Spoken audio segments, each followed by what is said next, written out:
Bayi yang baru lahir itu masih terjaga akidahnya. Akidahnya adalah percaya kepada Allah. Meskipun sang ibu itu memiliki agama yang non-muslimah.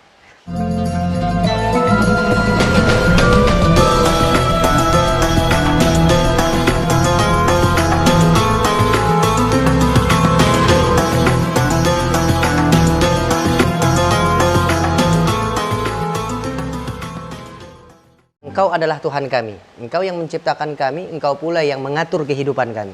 Sampai dibawa pernyataan itu antara kita dengan Allah di alam rahim. Ketika keluarnya seorang bayi dari rahim ibundanya, maka perjanjian suci itu masih melekat pada diri seorang bayi kepada Allah Subhanahu wa taala.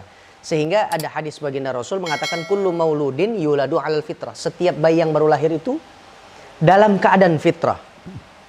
Apa maksudnya fitrah? Fitrah di sini dimaksudkan adalah bayi yang baru lahir itu masih terjaga akidahnya. Akidahnya adalah percaya kepada Allah. Meskipun sang ibu itu memiliki agama yang non-muslimah, bukan agama Islam. Tapi anaknya adalah anak yang terlahir secara fitrah. Artinya fitrah itu adalah membawa perjanjian, akidah kepada Allah Subhanahu wa taala. Nanti pada saat besarnya ini anak, barulah itu orang tua yang mengarahkan. Apakah ke ajaran Yahudi nanti anaknya? Sesuai dengan warna orang tuanya. Karena itu selalu saya katakan di mana-mana, nikmat yang paling tinggi Allah berikan kepada kita dengan kaitan manusia adalah nikmat Allah pilihkan orang tua kita, orang tua yang muslim dan muslimah, titik.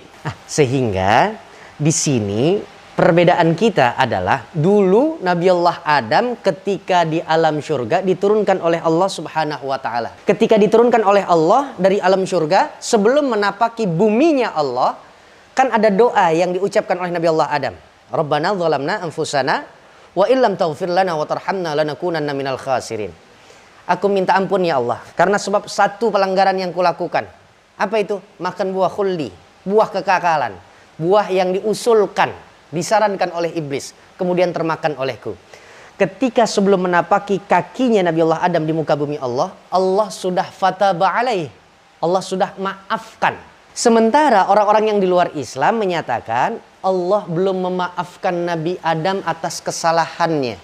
Sampai di sini soal sejarah kita dengan ajaran agama yang lainnya berbeda.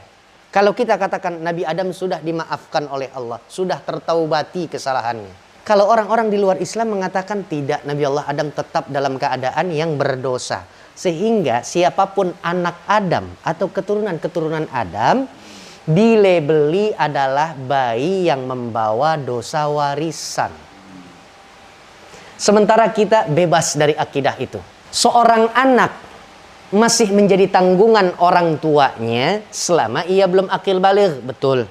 Karena memang seorang anak itu sebelum akil baligh tidak ada satu pembebanan syariah dari Allah kepada seorang anak yang belum akil baligh. Dia nggak mau sholat, belum berdosa, belum ada catatan hitam dan putihnya.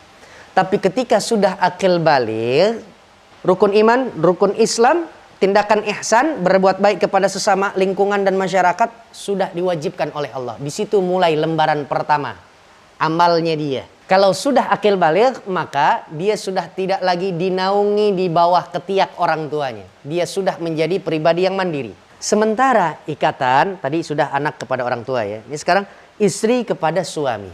Kita punya pasangan, kita seorang laki-laki, kita memiliki pasangan. Yang menjadi kesalahan istri akan ditanggung oleh suami apabila kesalahan seorang istri tersebut belum mendapatkan nasihat baik dari suaminya. Tapi ketika suami sudah memberikan nasihat, istri berkali-kali mengulanginya kesalahan yang sama, maka kesalahan tersebut tidak lagi ditanggung oleh seorang suami, melainkan kepada diri sang istri. Ini konsep imam, leadership dalam Islam. Jadi kalau dikatakan setiap kesalahan istri itu ditanggung oleh suami, inilah dia ulama mengatakan wala taziru waziratu wizra ukhra. Tidak ada soal amal baik atau amal buruk yang dilakukan oleh seseorang kemudian ditimpakan kepada orang lain. Ya, setiap kita ini akan mempertanggungjawabkan kita punya ibadah sendiri, kita punya amalan sendiri, kita punya perilaku sendiri. Berbeda kaitannya nanti dengan dimensi akhirat. Apa yang dilakukan oleh seorang anak, kemudian orang tuanya sudah meninggal dunia, kita niatkan amalan kita ini untuk kita hadiahkan kepada orang tua kita. Maka itu adalah bagian daripada baktinya seorang anak ketika orang tuanya sudah meninggal dunia. Bapak, ibu, ketika orang tua sudah tidak ada, maka kemudian kita ingin mensedekahkan sebagian harta kita dengan niat fulan bin fulan.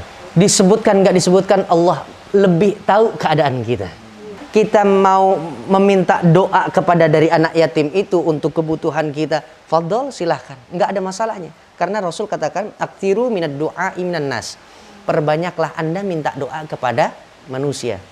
Fa innaka la tadri min ayyi famin yuqbal. Karena engkau tidak mengetahui dari mulut yang mana Allah akan ijabah itu harapan dan doa.